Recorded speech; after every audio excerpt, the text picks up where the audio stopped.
नमस्कार, गणित ज्ञान कक्षा में आपका स्वागत है। जैसा कि आप सभी जानते हैं, हम यहाँ चर्चा करते हैं मैथमेटिक्स का।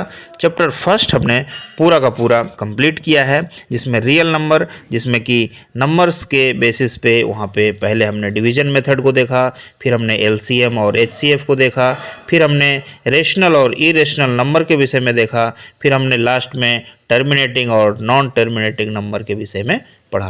तो इतना देख लीजिए, डिस्क्रिप्शन बॉक्स में आप देख सकते हैं कि हमारा पूरा चैप्टर फर्स्ट का सारा वीडियो वहाँ पे लिंक शेयर कर रहा हूँ और वो आप डिस्क्रिप्शन में जा करके देख सकते हैं। यहाँ पे चैप्टर नंबर 2 जो है पोलिनोमियल्स है, जो कि आपने क्लास 9th में भी पढ़ा है।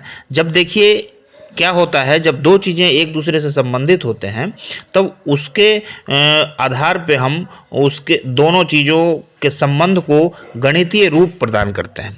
तो गणितीय रूप किस प्रकार से प्रदान किया जाता है? जैसे आप सोच लीजिए नॉर्मल कि एक रेक्टेंगल है, इस तरह से रेक्टेंगल का अगर इसमें कुछ लेंथ है और कुछ विड्थ है, ठीक है। अब इसका जो एरिया होता है वो क्या होता है? लेंथ इनटू विड्थ, क्योंकि एरिया जो है इसका इसके द्वारा घेरे गए जगह होगा। अब यह लेंथ और विड्थ दोनों के बढ़ने से बढ़ता है। अब इस तरह से हम इसको एक गणितीय रूप दे दिए कि area is equal to length into width. ये सब होता तो कुछ नहीं है, लेकिन हम इसको एक मापने की सहूलियत से इसको हमने यहाँ पे एक गणितीय रिप्रेजेंटेशन दिया है, A is equal to L into P. अब इसी प्रकार से जब हम आगे कुछ चीज़ों को देखते हैं, जैसे देख लीजिए यहाँ पे जब सर्किल होगा तो सर्किल में इसका पेरीमीटर कितना होगा? पेरीमीटर होगा 2 पाई आर। अब यहाँ पे देखिए P is equal to 2 pi R. तो P और R के बीच जो संबंध है इसको ऐसे करके दिखाया गया।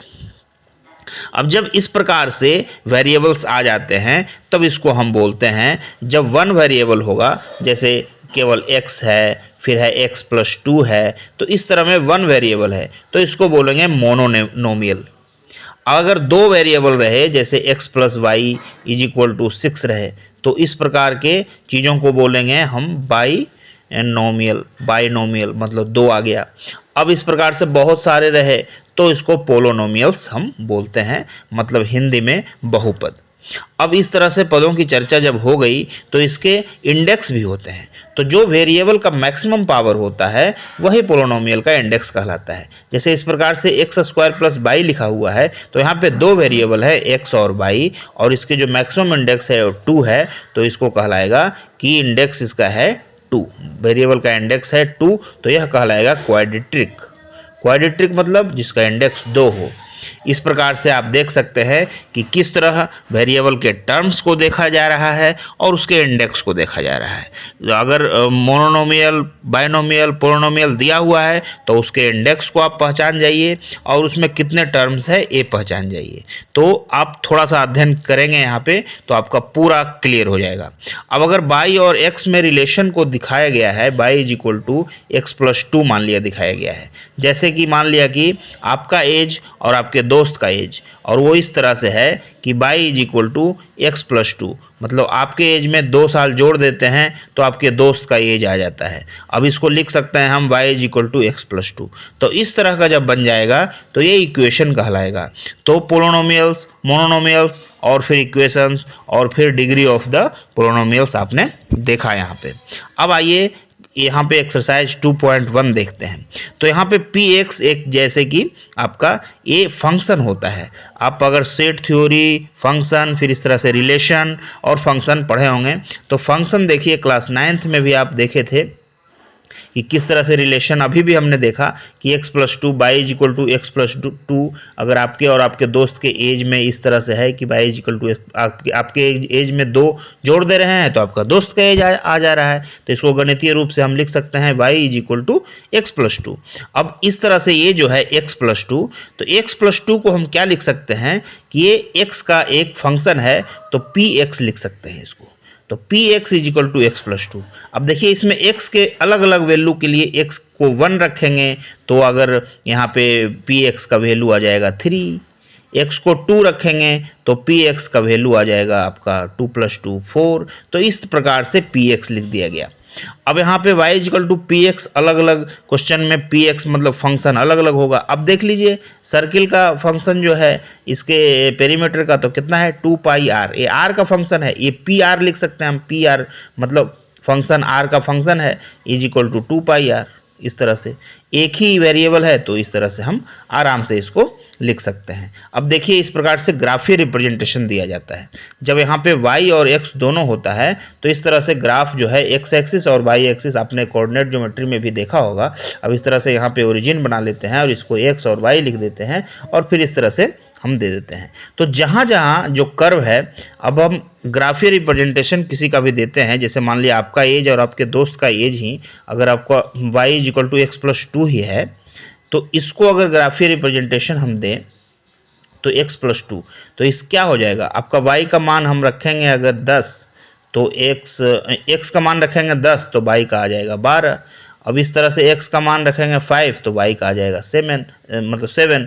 तो यहाँ पे 12 और 10 और फिर आपका यहाँ हो गया आपका 5 और 7, तो इस तरह से ये आपका हो गया एक तरह से पॉइंट्स, और इन पॉइंट को इसमें दिखाएंगे। तो उन दोनों पॉइंट को जो फ्री हैंड से हम मिलाएंगे तो वो इसका ग्राफ रिप्रेजेंट करेगा। तो इस तरह का ग्राफ है। तो जितना एक इसमें केवल हमको क्या निकालना है कि given the following figure for some polynomials px find the number of zeros of the px। जब कोई भी पोलिनोमियल जब इक्वेशन बन जाता है तो उसके जीरोज होते हैं, यानी y equal to x plus 2 अगर दिया गया है तो इसमें x के वैल्यूज होंगे, तो कितने वैल्यूज होंगे जब ये क्वाड्रेटिक होगा या इसका इंडेक्स अगर 2 होगा तो इसके 2 वैल्यूज होंगे, तब इंडेक्स 3 होगा तो इसके 3 वैल्यू होंगे। ये आप बाद में पढ़ेंगे। यहाँ पे देखिए एक्स एक्सिस को कितना बार क्रॉस कर रहा है तो वो उसका वैल्यू हो जाएगा। तो यहाँ एक्स एक्सिस को एक बार क्रॉस कर रहा है तो इसका जीरोज की जो संख्या होगी वो 1 होगा। देखिए एक्स एक्सिस को सिंगल टाइम क्रॉस कर रहा है, तो ये हो गया। दूसरे प्रश्न में देखिए आपका क्या है, एक्स एक्सिस को कितनी बार क्रॉस कर रहा है तो 2 बार क्रॉस कर रहा है एक्स एक्सिस को। एक आपका यहां से कर रहा है, एक आपका यहां पे कर रहा है, एक यहां 3 बार क्रॉस कर रहा है, तो इसका 3 हो जाएगा वैल्यू। ठीक है। क्वेश्चन नंबर 2 में देखा हमने, 1 में देखिए यहाँ पे कोई भी क्रॉसिंग नहीं है तो इसका कोई भी वैल्यू नहीं होगा, 0 यानी नील इसका हो जाएगा आपका एक्स का वैल्यू।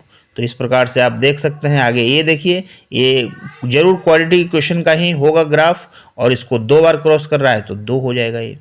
इस प्रकार से आगे देखिए यहाँ पे 4 बार क्रॉस कर रहा है तो इसका हो जाएगा वैल्यू 4, यानी कि जीरोज की संख्या इसका 4 हो जाएगा। जीरोज वही होता है जो इक्वेशन में x का वैल्यू होता है, उसी को हम इस इक्वेशन का जीरोज बोलते हैं। यहाँ पे देखिए 1 2 3 टाइम्स हो जाएगा ये।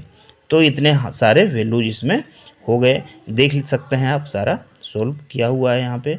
आगे हम एक्सरसाइज 2.2 करेंगे। यहाँ पे एक्सरसाइज 2.1 कंप्लीट किया है हमने।